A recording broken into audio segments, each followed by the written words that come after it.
Salam, selamat pagi. Bapak Ibu Saudara-saudara kekasih Tuhan, mari kita mengawali pagi ini dengan penuh sukacita dan saya mengajak untuk membaca dan merenungkan firman Tuhan. Mari kita mengawalinya dengan berdoa. Kita berdoa.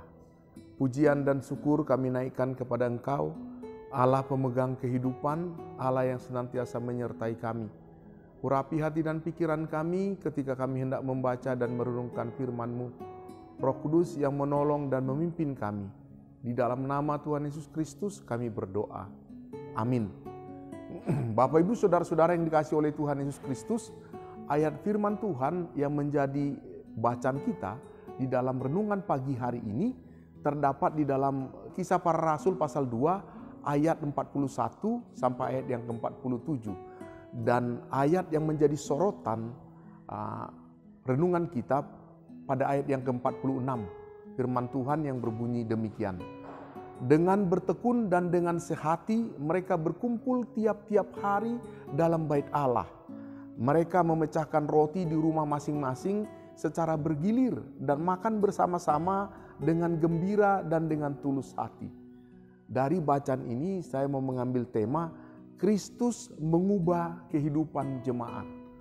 Bapak Ibu Saudara-saudara, Kisah Para Rasul pasal 2 ayat 41 sampai ayat 47 ini menceritakan tentang kehidupan sehari-hari komunitas orang-orang percaya yang mula-mula yang ada di Yerusalem.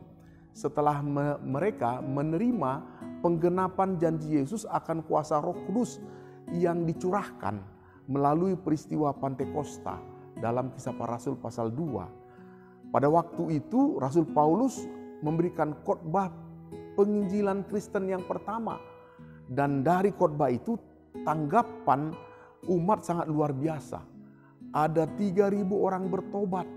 Mereka memberi diri dibaptis. Lalu mereka bergabung membentuk sebuah komunitas Kristen di Yerusalem. Orang yang percaya mula-mula.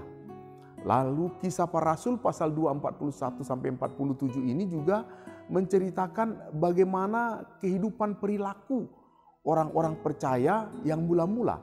Ayat 42 dijelaskan, mereka bertekun dalam pengajaran, bersekutu, makan bersama dan berdoa. Itu yang menjadi mereka praktekkan secara umum dalam kehidupan orang Kristen, orang percaya mula-mula selama berabad-abad. Mereka sangat memperhatikan pertumbuhan rohani mereka masing-masing. Dan mereka bertekun dalam persekutuan. Mereka berdoa bersama-sama, mereka melakukan pengajaran dan melaksanakan sakramen. Namun ternyata bukan hanya pertumbuhan rohani saja yang mereka perhatikan. Kita bisa melihat ada pemenuhan kebutuhan hidup jasmani, kehidupan sosial mereka bersama-sama. Dan itu juga menjadi sebuah perhatian yang penting. Mereka perhatikan secara bersama. Alkitab memberikan kesaksian kepada kita bahwa mereka orang-orang yang tidak memikirkan diri sendiri. Tetapi mereka adalah orang yang suka berbagi. Dalam kesatuan dan dalam kebersamaan orang-orang percaya tersebut, segala kepunyaan mereka adalah kepunyaan bersama. Harta benda pribadi yang mereka miliki dijual, dibagi-bagikan kepada sesama sesuai dengan kebutuhan, keperluan masing-masing. Mereka rela berbagi demi mencukupi kebutuhan orang lain dan kebutuhan umat persekutuan itu, jemaat itu. Mereka juga tumbuh bersama-sama dalam mendukung dan menopang persoalan-persoalan sosial yang mereka hadapi, termasuk masalah finansial, keuangan yang dihadapi jemaat. Mereka tentu meneladani gaya hidup Yesus yang senantiasa peduli kepada orang lain dan mau berbagi kepada orang lain. Cara hidup Yesus ini yang kini mereka praktekkan dan mereka kembangkan dalam komunitas orang-orang percaya ini. Itu yang mereka hidupi. Bapak Ibu Saudara-saudara, sebagai penduduk Yerusalem, kota yang besar pada waktu itu, cara hidup mereka yang seperti ini tentu tidak biasa. Sebab lumrahnya biasanya di dalam kota besar dipenuhi oleh cara hidup yang syarat dengan persaingan, syarat dengan keegoisan memikirkan diri sendiri. Tetapi umat yang percaya mula-mula pada waktu itu mereka bersekutu makan bersama. Mungkin kita mengatakan ini hanya aktivitas biasa. Namun dalam kehidupan jemaat yang mula-mula, hal ini merupakan satu perilaku, tindakan yang penting. Oleh karena melalui kegiatan persekutuan ini, orang-orang dapat menerima pengajaran, berdoa bersama-sama. Bahkan kita bisa melihat cara hidup dan kebaikan-kebaikan mereka inilah yang membuat mereka disukai oleh banyak orang.